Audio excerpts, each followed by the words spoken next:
Shalom saudara-saudara yang dikasihi Tuhan Yesus Kristus, salam sejahtera buat saudara semua dimanapun saudara berada. Damai sejahtera dan sukacita oleh Roh Kudus melimpah senantiasa dalam hati dan kehidupan saudara semua.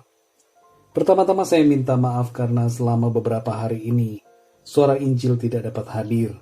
Tapi saya percaya bahwa setiap saudara senantiasa mengalami penyertaan Tuhan, mendapatkan kekuatan dan tuntunan dari Tuhan untuk selalu kuat dan hidup setia dalam iman. Saudara yang dikasihi Tuhan, hari ini kita akan belajar tentang 3 tanda dipenuhi Roh Kudus. Mungkin di antara saudara pernah ada yang bertanya, apa sebenarnya tanda bahwa saya memiliki atau dipenuhi oleh Roh Kudus? Ada 3 tanda seseorang dipenuhi oleh Roh Kudus. Tanda yang pertama adalah percaya kepada Tuhan Yesus Kristus. Tuhan Yesus bukanlah sekedar manusia biasa, tapi Ia adalah Sang Firman, yaitu Allah pencipta langit dan bumi. Percaya kepada Tuhan Yesus sama halnya dengan percaya kepada Allah Bapa, sebab Bapa dan Tuhan Yesus adalah satu. Firman Tuhan berkata bahwa Roh Kuduslah yang bekerja dan membuat seseorang menjadi percaya kepada Tuhan Yesus Kristus.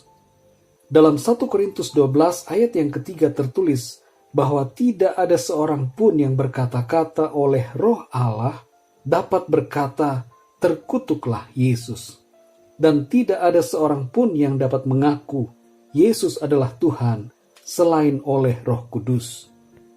Saudara yang terkasih, jadi kalau saudara percaya kepada Tuhan Yesus Kristus dengan sungguh-sungguh dari hati saudara, maka itu tanda bahwa saudara dipenuhi oleh Roh Kudus. Percaya kepada Tuhan Yesus bukan sekedar kata-kata kita, tetapi percaya kepada Tuhan Yesus berarti mengasihinya dan menuruti perintah-perintahnya. Jadi tanda pertama seseorang dipenuhi oleh Roh Kudus adalah ia percaya kepada Tuhan Yesus dan hidup dalam iman percayanya itu. Tanda yang kedua adalah menghasilkan buah-buah roh. Ada 9 buah roh sebagaimana tertulis dalam Galatia 5 ayat 22 dan 23, yaitu kasih, sukacita, damai sejahtera, kesabaran, kemurahan, kebaikan, kesetiaan, kelemah lembutan, dan penguasaan diri. Jikalau kita hidup oleh Roh, maka hidup kita juga dipimpin oleh Roh. Setiap kita yang menjadi milik Kristus Yesus telah menyalipkan daging dengan segala hawa nafsu dan keinginannya, sehingga kita hidup oleh Roh Kudus, dan dalam hidup kita menghasilkan buah-buah roh. Jadi tanda yang kedua seseorang dipenuhi oleh Roh Kudus ialah hidupnya menghasilkan buah-buah roh. Tanda yang ketiga adalah memiliki karunia Roh Kudus. Dalam 1 Korintus 12 ayat yang ke-11 tertulis, tetapi semuanya ini dikerjakan oleh Roh yang satu dan yang sama, yang memberikan karunia kepada tiap-tiap orang secara khusus, seperti yang dikehendakinya. Ayat ini berkata bahwa karunia itu diberikan kepada tiap-tiap orang. Jadi setiap orang percaya diberikan karunia oleh Roh Kudus yang dipakai untuk melayani Tuhan dan untuk membangun jemaat. Dalam 1 Korintus 12 ayat 9-11 tertulis tentang apa saja karunia-karunia roh itu, yaitu karunia iman, karunia untuk menyembuhkan, karunia untuk mengadakan mujizat, karunia untuk bernubuat, karunia untuk membedakan bermacam-macam roh, karunia untuk berkata-kata dengan bahasa roh, dan karunia untuk menafsirkan bahasa roh. Dalam Roma 12 ayat 6-8 juga tertulis tentang karunia-karunia roh itu, yaitu karunia untuk melayani, karunia untuk mengajar, karunia untuk menasihati, karunia untuk membagi-bagikan sesuatu, atau karunia memberi, karunia untuk memimpin, serta karunia kemurahan.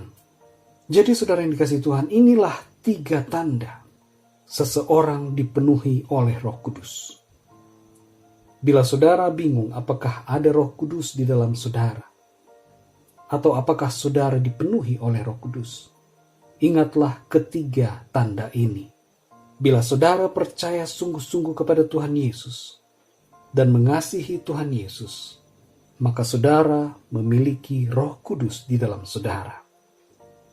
Dan sebagai anak Allah, hidup saudara menghasilkan buah-buah roh. Buah-buah roh itu akan terus bertumbuh, makin lebat, seiring dengan proses perjalanan pengiringan kita akan Tuhan Yesus. Dan yang ketiga, setiap kita memiliki karunia oleh Roh Kudus. Setiap orang pasti diberikan karunia oleh Tuhan.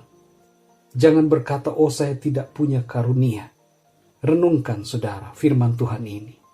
Tiap-tiap orang diberikan karunia oleh Roh Kudus. Pakailah karunia yang telah diberikan Tuhan kepada saudara untuk membangun orang lain dan melayani Tuhan. Saya percaya firman Tuhan tidak akan berlalu begitu saja. Firman Tuhan yang disampaikan saat ini akan memberikan kekuatan buat setiap saudara yang mendengarkannya. Puji Tuhan, saudara yang dikasihi Tuhan. Tuhan Yesus memberkati saudara semua. Sampai jumpa dalam renungan yang berikutnya. Haleluya.